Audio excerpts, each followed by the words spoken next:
Now tuned into the greatest. The Run with Manny Wilson podcast. The Run with Manny Wilson podcast.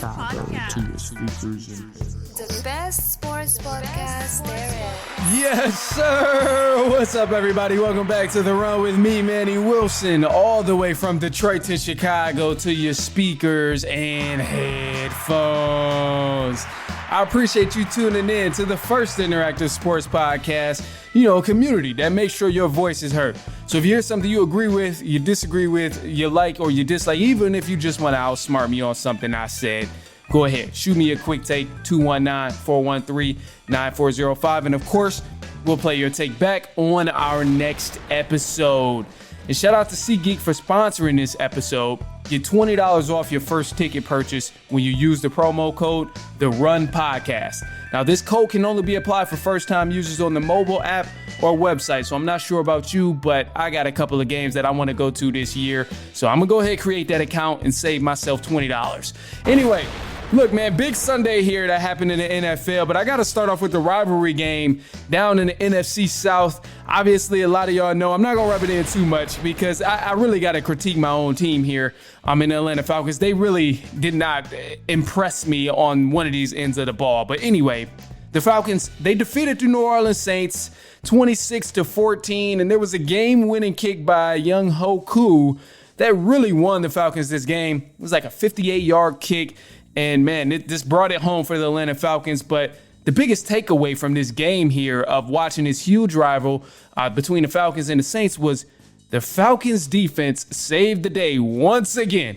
The Falcons defense were there. They got stops. They were the only ones scoring touchdowns, including special teams. But outside of Young Hoku, the defense and special teams, the Atlanta Falcons offense didn't do anything on the field. They couldn't get the ball in the end zone. So that was just a disturbing offense to watch, which I'll explain in just a sec.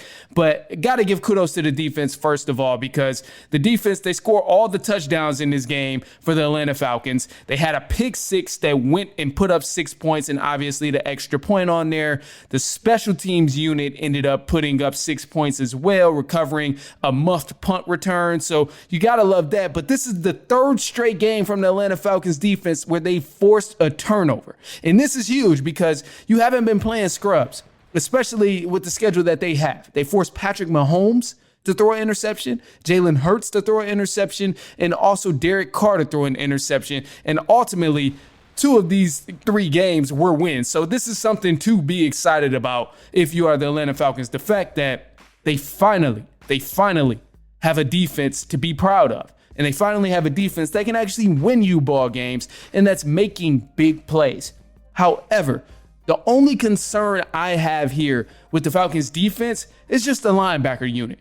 I know some injuries still going on. Hopefully everybody's fully healthy at the end of the season and stuff. But above all, what I'm watching here on the field, I'm seeing the linebacker unit get targeted a lot. The safeties and the corners, they're playing over top to make sure they block off any big plays that could potentially happen. But above all, we're letting teams turn 7 yards into 20 yards. We got killed by the Saints because of that. It was also a little bit difficult to stop the run game in the first half. However, I got to give kudos and got to give credit where it's due because Troy Anderson, He faces a lot of criticism about being a young linebacker for the Atlanta Falcons. And this dude played really well against the Saints, man. 16 total tackles. He had the pick six. He had 1 tackle for a loss. Like, you got to give this guy credit. And I think he really shows his potential at times. And again, covering receivers and tight ends and running backs is probably the most difficult thing for our defense right now within that linebacker unit. But above all, we've seen some adjustments being made that ultimately help the Falcons buckle down and lock in and ultimately win the game. So I'm excited about the defense. Can clean up a little bit, but the defense is definitely better than the offense. And it's not even close right now with the Falcons because the offense, the struggles are tremendous. It's awful. It's awful. It's sad to watch. We came in with so much hype watching the Atlanta Falcons offense. We had Kirk Cousins hype. We had Bijan Robinson coming back for all his hype. Kyle Pitts, who ain't did a damn thing. All his hype was there. Drake London, he plays fairly well. But we had so much hype surrounding this offense just for very, very little production. And it is not good for the Atlanta Falcons if you claim to be going to the Super Bowl and claim to be being a legitimate contender in the NFC, because the defense will not be able to carry you game after game after game after game if you can't even get in the end zone at all. This is the part that's disturbing. Not only is the play calling bad, but also the play from our quarterback is bad too. But let's just start with the play calling. The play calling is awful. I love the designs that we see from our offensive coordinator, Zach Robinson. Zach Robinson can come up with some good designs for the Falcons, but when they are called, means everything. This guy is calling 3 passing plays when you're 3rd and 5 or 2nd and 5 and 4th and 5. Like, you're calling plays at the wrong time, and it's ultimately hurting because we're not picking up yardage and we're not capitalizing on the advantages we have. One of these advantages being a dynamic duo in the backfield between Algier and Bijan Robinson. Drake London on the outside. Kyle Pitts is a huge advantage that we have, but we don't utilize them. So the offensive play call is a huge aspect where the Falcons got to clean up, because we see some creativity there, and it seems to be getting better and better each week, even though they kind of took a step backward in this Saints game. But above all, that has to improve. The offensive play call has to improve in order for everything else to start flowing. The next thing that has to work with the Atlanta Falcons offense, Kirk Cousins. Bruh, Kirk Cousins, I get it. He ain't never really been the perfect quarterback.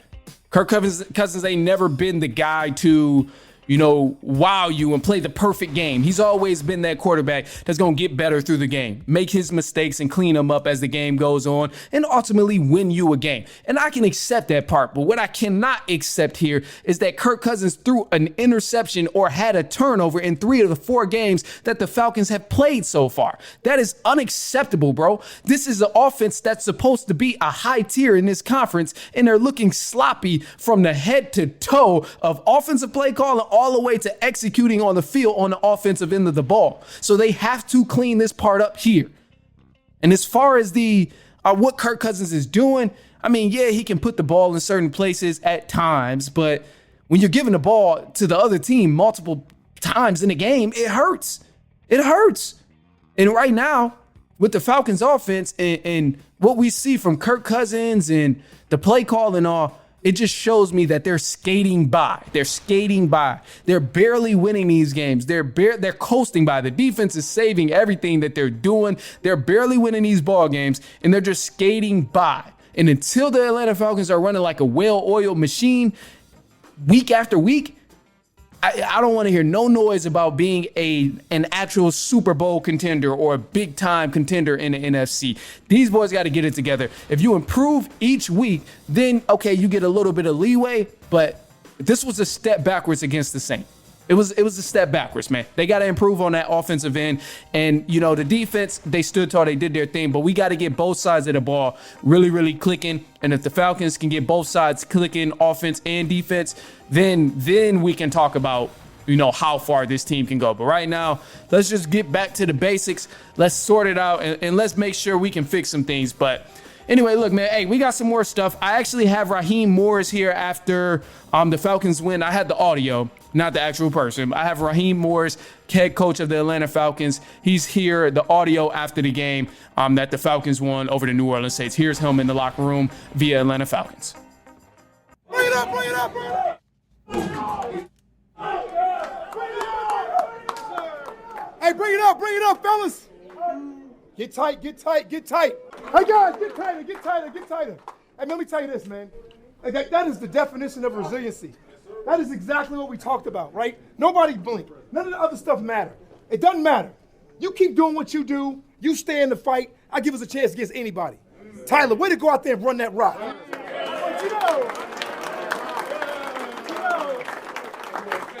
Hey, defense. That's how you ball up in the second half.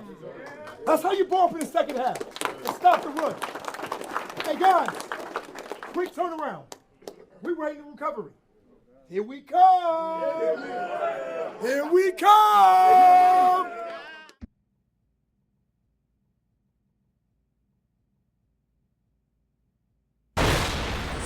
All right, and news for the run. Let's get into it, man. So starting off with some college football, crazy things going on right now.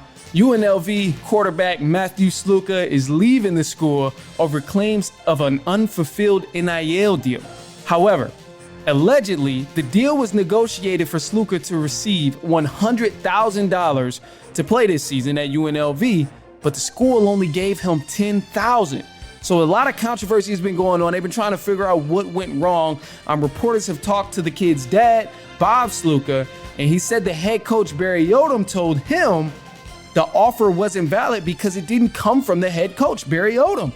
And however, things continue to advance. So now they're figuring this thing out. UNLV, as a staff, released a statement about this situation because it's gotten public. It's began to draw so much attention. Their statement says, Matthew Sluka's representatives made financial demands among the university and its NIL collective in order to continue playing. UNLV Athletics interpreted these demands as a violation of the NCAA pay-for-play rules, as well as Nevada state law. This is a wild breakdown because, truthfully be told, bro, I don't really know exactly what that means, telling them, oh, it's a violation of the pay-to-play rules. I know it's just wrong to tell a guy he's getting $100,000 and you only play him 10. But for Matthew Sluka's case at UNLV, it does kind of work out for him because he's going to redshirt. It's not too late for him in the season to not play. He can redshirt. He can attain his last year as a senior, and then he can transfer to another school and continue to live out his dream of playing college football, possibly going to the NFL. So that's your drama for today in that college football area. But we're not done yet because there was some crazy game day scores, man. Alabama versus Georgia was a showdown. That was a crazy game in Tuscaloosa. 41-34, Alabama ended up defeating Georgia, but we did see a crazy comeback in the second half. Georgia scored 27 points, and they ended up losing. They fell short, but they did make it entertaining to watch. Definitely had me and the rest of the Bama fans scared over here. So great game. And now the cool thing about it is Bama is ranked number 1. So, hey, roll tide. Anyway, Miami survived Virginia Tech in a close matchup over the weekend. The U, they won 38-34. And this game was almost the other way around. There was a Hail Mary that was ruled incomplete that would have favored Virginia Tech, but they ended up calling it incomplete. And it was an actual incomplete pass when you watch the replay. You see he didn't have possession of it when he came down and actually hit the ground. So it was the right call, but a lot of people were upset about this because some people want to see Miami win, some people want to see Miami fall. Anyway, Colorado, they defeated Central Florida 48-21. Notre Dame, they defeated Louisville 31-24. Texas smacked up Mississippi State 35-13. And now the new rankings for the top 5 in college football proceeds as number 1, Alabama, number 2, Texas, number 3, Ohio State, number 4, Tennessee, and Georgia dropped 3 spaces down to number 5. So it's going to be some crazy matchups next week as well. We'll talk about that later on in the week, probably give some predictions as well. But let's go to the NFL scores. Tonight, we got a couple good matchups between the Detroit Lions and the Seattle Seahawks. They will be battling it out against each other. And also, we'll see the Miami Dolphins take on the Tennessee Titans tonight in prime time. But let's finish off week 3 here because there was a lot of good, or week 4, I'm sorry. There was a lot of good games that, a lot of people want to hear the recap on. My team ended up being successful, but maybe yours did too. Anyway, starting with the Thursday night football, the Dallas Cowboys smacked up the Giants 20-15. It was kind of a boring game, but hey, how about those Cowboys? I guess. I'm not even going to give them an applaud for that. The Bears ended up extending that win streak at home. They're now 7 straight games in winning at home at Soldier Field after they beat the Rams 24-18. The Vikings, they beat the Packers 31-29. The Colts fell short, or the Colts actually beat the Steelers 27-24. Jets and the Broncos had a boring game. No one could really get the score up, but Broncos ended up winning 10-9. Eagles fell short to the Buccaneers. They got smacked. The Buccaneers won that 33-16, and we'll talk about that in just a second. Other than that, you seen the Texans and the Jaguars. Texans won that game. Commanders, they beat the Cardinals. 49ers, they beat the Patriots. The Browns fell short to the Raiders. Chiefs over the Chargers. And then the Ravens beat the Bills yesterday in prime time. However, the game I want to focus on is the Eagles and the Tampa Bay Buccaneers, because this game was crazy. We saw a lot of trash talk early on. CJ Gardner had a lot of trash talk. He had a lot of things to say, but he ended up getting messed up and was quiet after the game. Obviously, I told you, the Eagles, they won, or they lost. They got wrecked by the Tampa Bay Buccaneers, 33-16. And this was a nasty loss here. Eagles allowed 24 points in the first half. And at one point in the first half, the Eagles had 0 yards. There's a picture floating out there. The Tampa Bay Buccaneers literally had over 150 yards, and the Eagles had 0. The offense did not get going, and I'm going to put this blame on them as an organization from head to toe, but I wouldn't be right if I didn't give credit to Jalen Hurts, because what kind of offense are you running over there where you can't get a single yard after you have Saquon Barkley in your backfield and you got the receivers that the Eagles have over there? I can't stand behind that. Hurts, to me, from what I've witnessed, is the most overrated quarterback in the NFL. Jalen Hurts is the most overrated quarterback in the NFL. He's a more athletic Brock Purdy with more turnovers, even more turnovers than Brock Purdy. I give him all the athleticism. Hurts being a more athletic Brock Purdy, but turning the ball over don't do nothing but help when he's picking up a first down. If he can't control the offense and run the offense and limit his turnovers, what good are you doing out here? What good is the Eagles doing paying you $255 million? It's not good. And I say Hurts is overrated because mainly the turnover ratio is just not adding up to his production on the field. He's had at least 1 turnover in 12 straight regular season games. He's had 27 turnovers total since 2023. He's currently top 5 in turnovers this season, and he's consistently been top 5 in interceptions over the past 2 seasons. Jalen Hurts is not a top 5 quarterback. I don't want to hear any of that noise. Jalen Hurts is not the guy that y'all think he is. The Eagles as an organization is the team and the franchise y'all think they are. They have the pieces. They have the hype. They have the branding. Jalen Hurts is not that guy. You can swap maybe 3 or 4, even more than that. You can swap about several quarterbacks in the NFL and their production would be much better than what Jalen Hurts is doing on the Eagles. All of these touchdowns and these statistics you see about, he scored another touchdown and all of that stuff. Look, it's cool. But if I would score a touchdown too, if somebody had to just push me across the 1 yard line, I guarantee you. And if you listen to this, I'm sure they could push you right across the 1 yard line in 4th and inches and get a touchdown. It's ridiculous, man. And to his credit, I know I said a lot about him. He's getting dogged out, whatever. But to his credit, Jalen Hurts, I mean, yes, he is very athletic. He's a solid quarterback. He belongs in the NFL. I don't want to get that picture, depicted in the wrong way. He deserves to be in the NFL. He's a good quarterback. I'm not going to sit here and tell you he's not a good quarterback. But when people say, he's top 5 and he's the best ever, and he's, top 3 and one of the best quarterbacks in the league right now, that's all nonsense, bro. That is nonsense because that's not the case. That is just not the case at all. He's athletic with a big arm, but that's nothing we haven't seen before with any quarterback in the NFL. I'd rather take a quarterback who is unathletic with a big arm and limits his turnovers much more than a quarterback who can run and throws a turnover, throws an interception every game. I don't want that. Anyway, look, man, hey, they're not the only team that had a rough time. The New York Jets and the Denver Broncos also struggled. And I'm going to say this, too, because we're going to wrap up in just a sec. I know I've had y'all for a good amount of time. But I'm going to just say this before we actually go. The New York Jets and the Denver Broncos, we witnessed this game. And the Broncos won by 1 point, 10-9. Low scoring game here.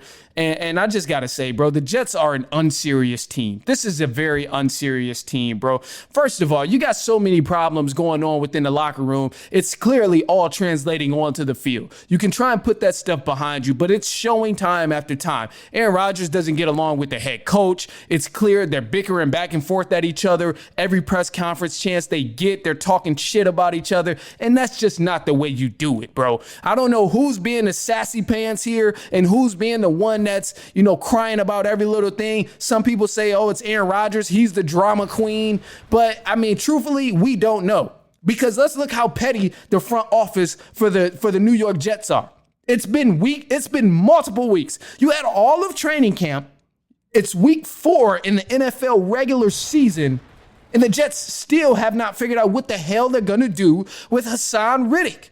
How haven't you figured this out? And how don't you have this resolved? This is a guy who's a key piece and could be a key factor on your defense, but instead you're letting him stick around and you're not trying to get anything resolved. He wants a paycheck. He wants to get paid. You think he's going to go out there, risk his health, risk injury, so you don't have to pay him? No, it doesn't work like that. Both sides are being petty, and I feel like there's every reason to believe that it's even worse than what we know in that locker room. From right now, when things are coming out in media and it shows how frustrated people are with each other, that says a lot. That says it's been boiling for a long time. You don't just come out of nowhere and drop 5 diss songs about a person like Kendrick Lamar and Drake. No, it's been boiling for a long time. Seeing Robert Saleh and Aaron Rodgers go back and forth all the time in media these past 4 weeks has been ridiculous.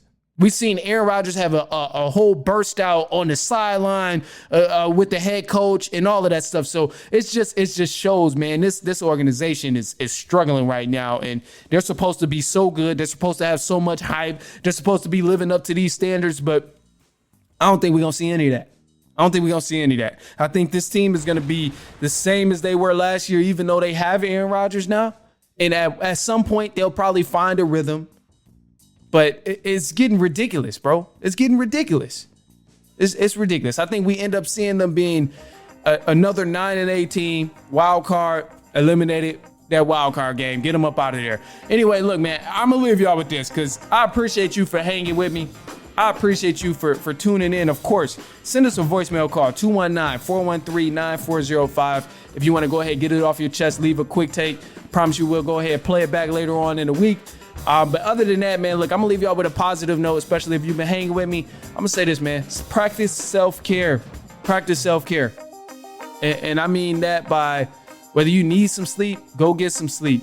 Whether you need to get some good food, go get some good food. You got to practice self-care. My thing lately has been sleep, man. I have not been sleeping as much as I want to, and I feel every bit of the defect. So I'm at the expense now of possibly not even watching Monday Night Football just because I have not been able to sleep. And it's killing me because I want to watch it. I don't place my bets, all of that. But I'm trying to make sure I practice what I preach in taking care of myself and getting sleep because I know I'm gonna need it. You might not feel it the next day or the first day or the third day, but you damn sure gonna feel it day 6 when you been staying up and you ain't been able to go to sleep. And I know we all ambitious souls out here. We're trying to get stuff done. We're trying to bring in extra money. We're trying to work toward our goals, study hard, whatever situation you're in that's causing you not to get no sleep or whatever it is that's causing you to lack self-care. Practice self-care. I'm on that same journey. I'm trying to make sure I practice self-care too. So I'm about to really, really try it. I'm gonna bust this episode out for y'all, drop this episode off, release, different sections and stuff, but y'all gonna get the full episode, obviously. Other than that, man, hey, look, I'll see y'all next week. Enjoy your Monday night games. It's hot as hell right now as I'm recording. I'm fired up. Maybe I will be able to sleep. Maybe I won't be able to. We'll see. But look, hey, follow the Instagram at The Run Podcast. Follow the TikTok, YouTube, all of that stuff at The Run Podcast. Hey, we're on a mission to get our YouTube to 5K. So we recently reached 1K, but we gotta get it to 5K, man. Hey, the 1K happened. It happened kind of quick. it happened, you know, at a good pace. So, you know, let's do it, man. Let's get to 5K. Follow the YouTube, subscribe to that. It's the Run Podcast on YouTube, or type in the Run with Manny Wilson. It's gonna pop up. Other than that, man, look, hey, share this with a cousin, a brother, an aunt, an uncle, a niece, a nephew, a coworker, a friend, a niece, anyone you know who will enjoy it. I promise you, they will not mind. I've been talking for damn way too long. But if you've been listening and you all the way this far, I love you. I appreciate you. You the man for real. You the man for real. You part of the reason why I do this. For real. All right, look, I'm out of here, man. Hey, I'll see y'all later on this week. And so on and so on and so on.